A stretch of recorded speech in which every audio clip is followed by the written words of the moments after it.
Patrice Lejeune from Antique Refinishers and the American School of French Marquetry, and Patrick Edwards asked me to do a small video on French polish to kind of introduce and give a couple tricks about that art of polishing, what I think is right, what I think is wrong, why I do things one way and why I don't do the things the other way. So the first thing I like is to have a clean surface with paper to avoid dust and shavings and whatever you have in your work area usually.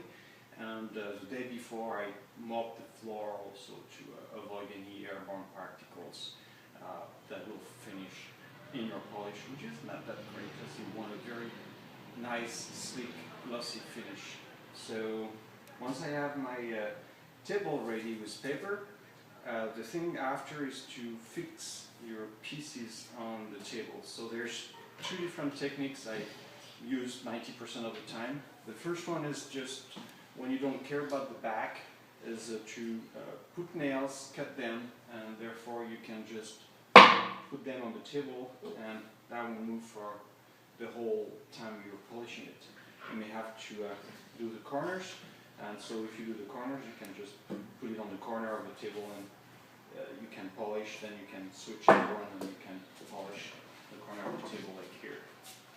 The other one, which is very practical, when you need to polish both sides, you'll have to do them one after the other and let cure one of the surface completely, is to have small blocks like that, smaller, thinner than the actual piece you're doing.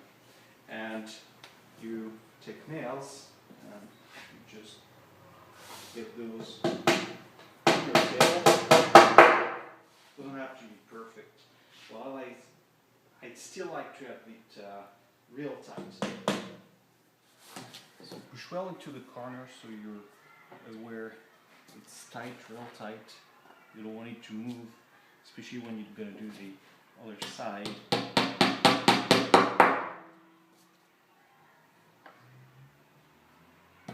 If you have to do the other side.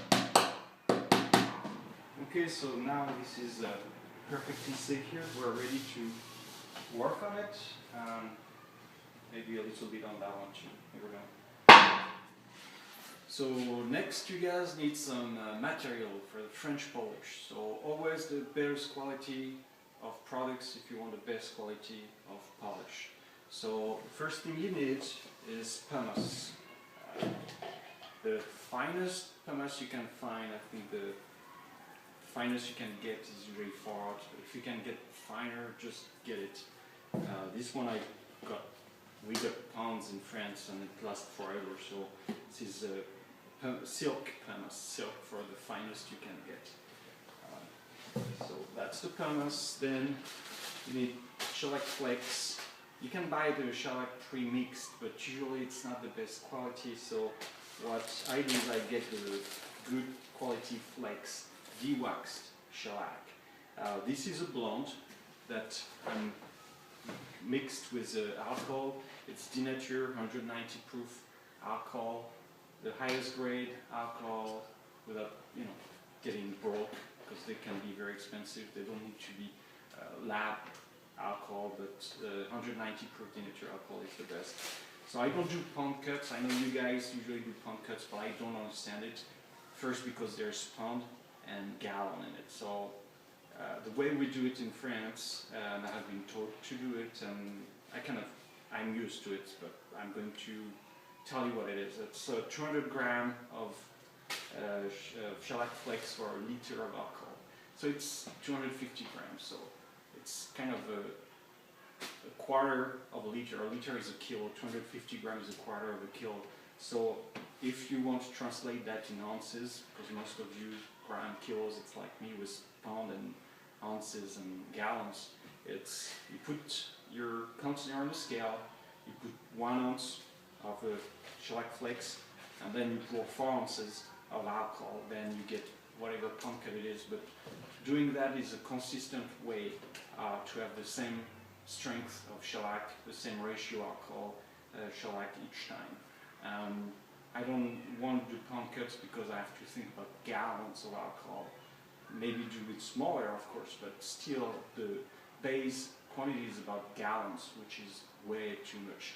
So what I do usually is I have those squeeze bowls, and this is 2.5 ounces for the ratio of alcohol. So for 2 ounces of shellac, I'll put 8 ounces of alcohol, and I have it ready to use there. Here's my alcohol in another squeeze bowl, so those are my squeezy to do the polish with. The next thing you need is some cloth or some filler. Here what I use to put inside some of the pads is kind of a cheesecloth but shredded that we find in France. It's called mesh, but you can really get cheesecloth. It's fairly good enough, you know, you can put it in form. The other thing I like is just straight wool, no colored, just the white, beige, natural color wool. I like the wool even better over the cotton for filling up to do the polish on the pad. I think the wool is better. Well, I'll show you the pad later. Then the next one that you need is oil, mineral non-drying oil that will be used to lubricate the finish while we work on it. And I think that's it. So now the pads, I got 2 jars with 2 different kind of pads. The first one is for pour filling, is the pumice. So those are worn pads that I have for a couple of years now. So what happened is I have the core of that cheesecloth, shredded cheesecloth, the mesh. Then I have a bit of wool. I like to have the wool to kind of disperse the moisture when the cotton has a tendency to kind of keep it until there's too much and release it. So for those that did some hiking, you know the importance of wool socks. That's the same principle, is to get the moisture out with the alcohol to the finish, which is needed. Then I have a coarse, really coarse fabric. This is the thing that's going to stay in place. That's the thing that lasts almost forever. Then I have a web. That is a replaceable web because it gets a beading in the corners. You can see this one's going to finish full of holes like that. This is how it looks after really working hard on a couple project, maybe even one if there's a lot of corners, and rework on it. So that is not new, but fairly new. You can see I did some ebony here, so I'm not using it on light wood, but I go to the corner to get to use that one on light wood, or I could even have another way just to be on the safe side and not put dark color into light colors. So that's your pour filling pad. Now we got the polishing pad, and this one is slightly different. You could do it the same way than there, except for the coarse. You could have cheesecloth, wool, even no wool, and then 2 layers of, I like 2 layers of linen, a very fine, worn linen. I use my grandmother's old linen sheet, and just my mother keep them for me, and when I'm out I can hopefully find another one. So the way I do the pad is a little different. Is I like to have a wool inside. For the same reason, the wool is distributing the moisture. And here, what you don't want when you're polishing is to have an excess of moisture going out. So it's why I don't use cotton metal thread inside. Some people like the cotton, so feel free to use it. French polish is really find the thing that suits your hand. It's really a personal thing at the end. There's a lot of different options. I'm just showing you the one I think is best for my reasons. So the wool distributes the moisture evenly. Then I have a web. You can see this, it's not the same color. It's been there forever. That web just stays in place, never moves. So the fibers of the cotton stays in there. And then I have a replaceable web. I can replace it, but I like to keep them in the oldest web. You want to have the most warped are usually the best until they just have holes and they die. So you have to replace them when you're with it. So I keep them in a jar, and I'm just careful that they have a little bit of alcohol, and you see I keep old web on the bottom. I can just moisture, so that will keep the fumes in, and you'll avoid to have dry pads, because once they're dry, they're never going to be the same again. They can be saved with alcohol, but I don't know, they don't have the same feeling anymore. So we're ready to show now the pour filling. Okay, for the pour filling, there's two things I do slightly differently than the mainstream persons, and I have my reasons, so I'm going to explain them. A lot of people start with oil on the piece because it brings a nice, it brings back the colors of the wood. That I agree on. The problem is they use a non-drying mineral oil, and then you want to put fillings in the pores, and you expect it will stick to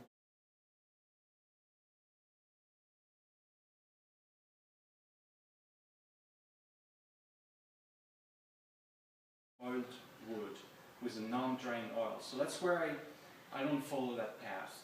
I will agree if I was forced to use a cicative drying oil, if I was really forced, but I kind of like to start with the raw wood.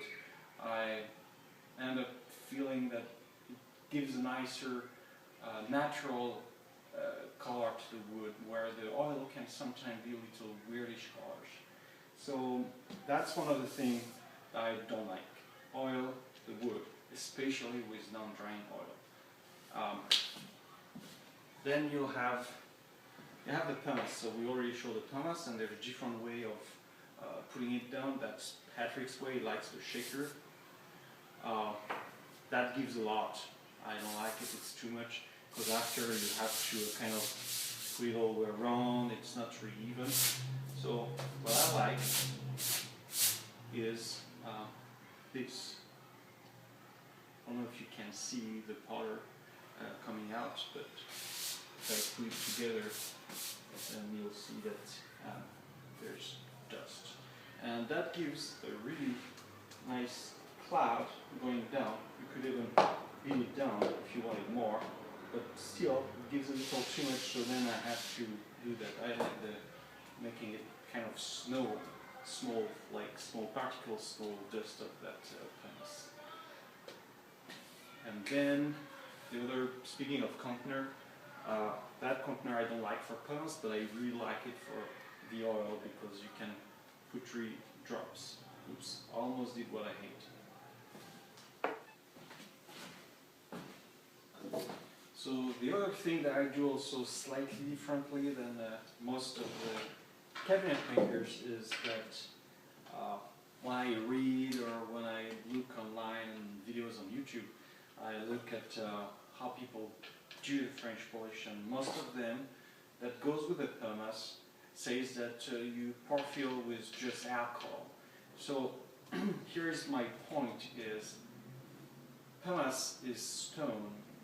When you grind it on the surface of the wood, you also level a little bit more of the wood. It's kind of another sanding, and all of that small particle of stone, small particle of wood, goes into the pores and fills the pores. My question is, for the people that use strictly alcohol, only alcohol, is what binds those things in the pores? So some of the answers I have from people were that when you put shellac on it, it will penetrate and then seal after, when you start finishing, only at that point it will seal the pumice and in the wood, in the pores, for the pore filling. Well, in deep pores, like with rosewood, for example, there's something that happens a lot, which are after a couple of years there's white dots that appear in the pores, and in my sense it's because the wood has been oiled and or there was no binder with the pumice. So I use alcohol, of course, like this. I have my denatured alcohol, but I also put just once in a while a drop of shellac in it. That will not polish the furniture, but that will bind the consistence of the pore filling, which are small pieces of microscopic pieces of a porous stone, because pumice is porous, with microscopic pieces of wood, which is porous also, and that will bind them with the wood in the pores, which is porous. So that's for me more of an understandable, physically possible thing than just pack up some stone and hope that it's going to stay there. So I put my pumice with the bucket, and so you just work it, push down hard. You'll hear the grinding sound, and little by little this sound goes down. So one other thing is I do not use strings like some people use a little string of wood. Some people use a little string to keep the thing closed, especially at the polishing stage. I never do it. I just twist it, and that's enough. And you can see that this is very flat because I've been using that one a lot, and the inside is now really in shape. It's a little dry, so I'm going to fill that up. Always fill up from the back, from the inside, never from there, because when you fill from that side, it will distribute more evenly. If you fill up from here, you have a wet spot, and then it may not go everywhere. At that stage, pore filling, it doesn't matter that much, but it's a good habit to always fill up your pads from the inside. So okay, that's a little wear.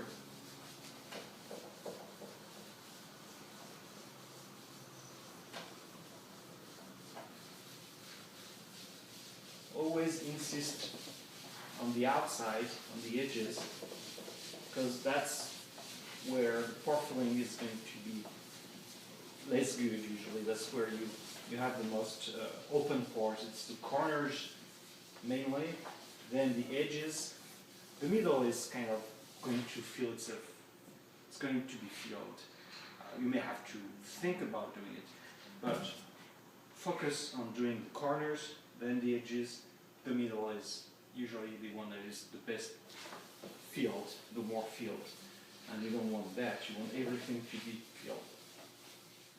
So usually I work on more than one piece at a time. I fill up one or two of those tables with pieces, and what I do is I alternate my filling movement. Like here I'm doing horizontal round circles, horizontal circles, and I'll go to the next piece and do horizontal circles also. You push hard, you really want to fill up those pores. You're working at it.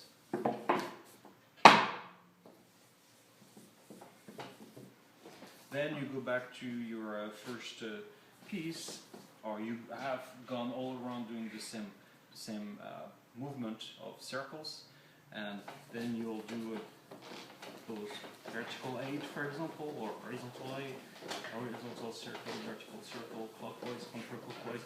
You have an amount of different ways to fill. You have to use all of them because you'll push the mastic, because the pumice, the wood, the alcohol, and the shellac kind of forms a little mastic because of the shellac. It's mastic now and no more dust and stone filled up, packed up in pores. So the mastic, depending on the direction you take to pore fill, will fill the wood differently, or yes or no, or maybe. So just push it roll down, and you can look at the surface. You can see if you still have pumice on it, or you can also look at your pad. You can see that this one has still a lot of materials on it, so I don't need to use more pumice. People usually put way too much pumice, and it's not needed, because the finer it gets, the better it gets. So the more you work the one you have, the more the feeling of the pores will be perfect, because the more you work, the finer the particles get, and then you can really pore fill even the smallest imperfection of the wood and end up with something really perfect as a surface. You need to spend most of your time doing the pore filling.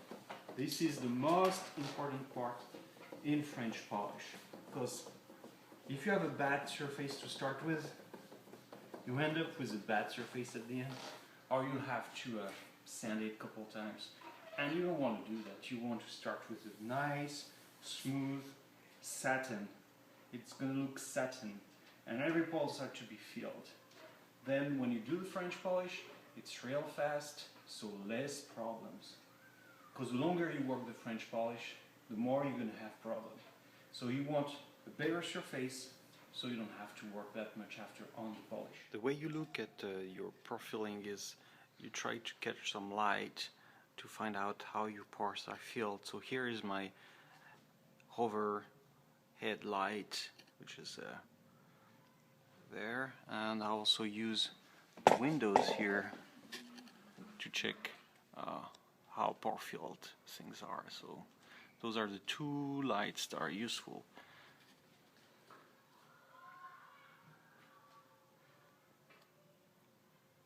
I wish the window was a little bit closer, so I'll have an easier light. I wouldn't have to go so low to check, but you know, it's fairly good for checking. So let's start to look good. So I don't know if you can see very well, but here I have a zone where it's not totally pore filled. There's quite a big hole. So I'm going to work on it just a little bit once in a while. Insist on it. Really push down. And hopefully in a not a long time it will be filled. So now it's filled. I'm gonna leave it for a little bit. Oh, it's blurry. And come back in a minute or two and do it again. Come back in a minute or two, do it again. The other panel doesn't need much work anymore, so I'll go insist on that particular place for now. So we're ready for French polish. We have a good enough surface that will take a nice polish. Could be a little like usual. French polishers are never happy. And I position this one in the corner so I can show you how to do the edges also. So now it's the polishing pad, my wool pad. A lot of polishers use gloves to French polish. One of the reasons is you end up with disgusting hands. I'm dealing with the disgusting hand, because really with gloves you take off one of the way to do a nice French polish, which is feeling the moisture, the tackiness. But if you have a picky wife, you can always put the glove on one hand. So you will lose a bit of the feeling on that end, but you still have that one, and this is something that won't get too cruddy and disgusting if you polish all day long. You can test in here. I like to test on the inside so I can put my fingers on it to check for the stickiness. This is really needed to my sense to be able to feel everything. If you have gloves on both hands, you end up not feeling enough the moisture and the tackiness of your pad, of the shellac on the pad, of the alcohol on the pad. You have no idea what your ratio is, and therefore you have less control over what you're doing. So I don't use gloves. One of the way you can clean easy your the shellac that you will have on the hand is sawdust and alcohol, and that really cleans up very well. So if you're not too worried about having dirty hands, you can just not care too much. But I use the sawdust and the alcohol, and it cleans the hand very well at the end of the day. So I can go home and my work is happy. So this is, I took it out of the jar for a little while now and start to dry a bit out. So always fill up from the inside. This is how it is in my hand. You can see there's no crease. It's a nice surface. This pad has been used for a very long time, so here is the position. It fits in my hand. The wool inside has been formed with my fingers, and so they have kind of a place where they go.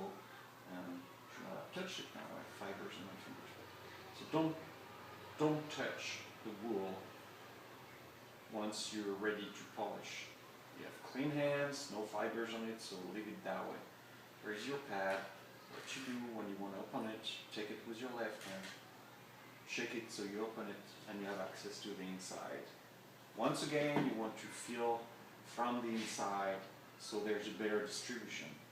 If you put, like a lot of people do, shellac, then this, you have a knot, you don't have an even distribution of the shellac and the alcohol. It's not mixed properly. And also you have a wet spot, dry spot from the inside, diffuse, and therefore you have an even distribution in your whole pad. As you start to put a bit of shellac. So you could put oil from the start to help for lubricate, but the oil can stain the wood, and therefore I really want to be sure that it's all filled with shellac, sealed, before I put any oil. So I'm just starting slowly to apply a thin layer of shellac everywhere. The same then for the pour filling. The edges and the corner first. Those are your priority targets because they are the ones that are usually not that filled. And that even if you think a lot about them, they'll never get enough. So always pay attention to your sensation on your hand. You can feel if it starts to grab a bit too much for my taste, which is where I'm going to leave some marks. So I go to the next piece and start to grab also. So I'm almost ready to put some oils on there. Still insisting on the edges, just to be sure that I don't have oil stain on those edges and corners. I move my web around, so I use all the shellac. I don't like to have that ring of dried shellac around, which can just grab and scratch or polish. I like to use all the shellac.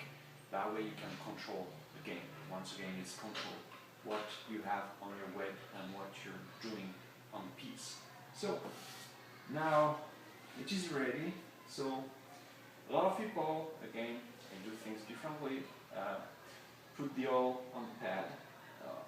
I think it's not a very good idea because the thing you want to lubricate is the surface.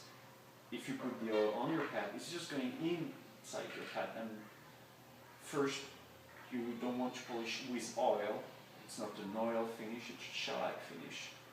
You want the oil to lubricate your surface. So, no need on the pad, couple drops on the piece. Careful that your hands are not too alcohol too much alcohol or too much light, so you don't mark it, but just, you know, do a little bit of that, so you have better distribution of the oil, and then you do wider circles to carry on distributing the oil. Then you can work in smaller movements with oil a little bit everywhere. You can feel it.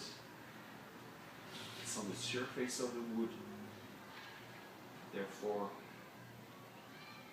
you have little oil and not, you don't need a ton of oil inside your pad.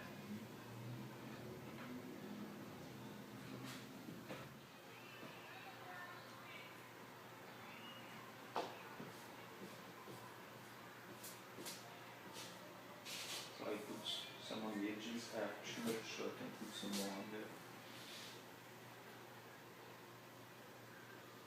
So now that there is oil, you can see the cloud or the ghost, which is the fume of the alcohol leaving the surface. And this can be seen because it goes through the oil and it leaves that trail that is called ghost, cloud, flash, whatever their standard name.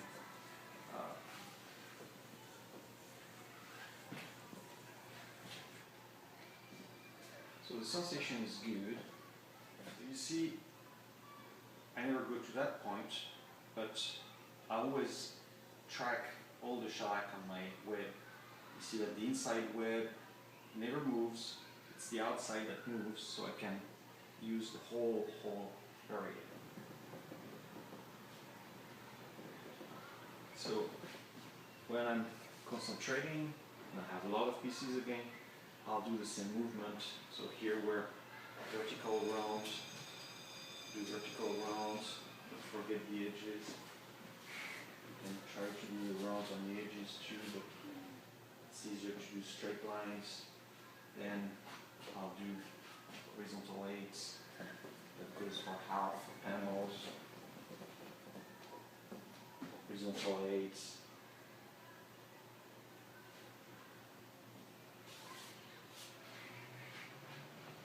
Vertical eights, extra, so that's good. At the end you have an almost dry pad with only alcohol on it, and what's left, a tiny bit of shellac. And this is called éclaircissage in French. In English, call it burnishing. So I can see where I grab a bit of it, leave some streaks, where if it was all clean, it will leave no streaks and be a better quality burnishing. So you do that on your pieces, go around and want to work too much on one because it's still kind of soften the surface. This is better done the next day also.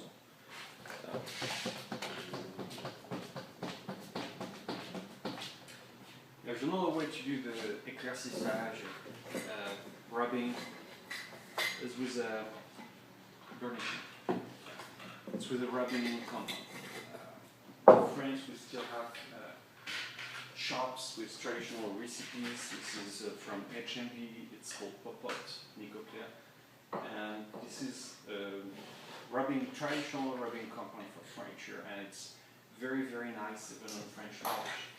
So in that case, we can use it to take off the oil and do a little bit of burnishing, not that much, but a little bit. Or you can also use it to clean up old French polish before to rework them with the pad. So you take off the crud out and you can put the clean stuff. So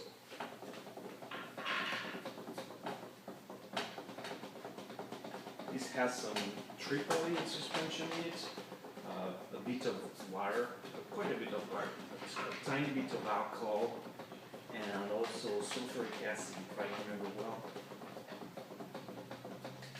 I tried to find recipes to do it on my own. I managed to do the one for cleaning, but not as good as that one for doing the éclaircissage and French polish. Here you can also look at the reflection of your hand in the polish to check the quality. And if you have a very nice hand, this is good enough. If you have any questions, leave them in the comment section and I'll answer them as best as I can. Hopefully you have enough information to kind of get on your own. This was not a class, because in class I can show more. There's nothing in French polish learning that can beat looking with your own eyes. The video and pictures can't permit a real appreciation of what's going on. But I did my best to give you as much clues and tips to be able to do French polish on your own. And the best thing you can do for French polish anyway is practice, practice, practice. So, see you soon in another video. Thank you.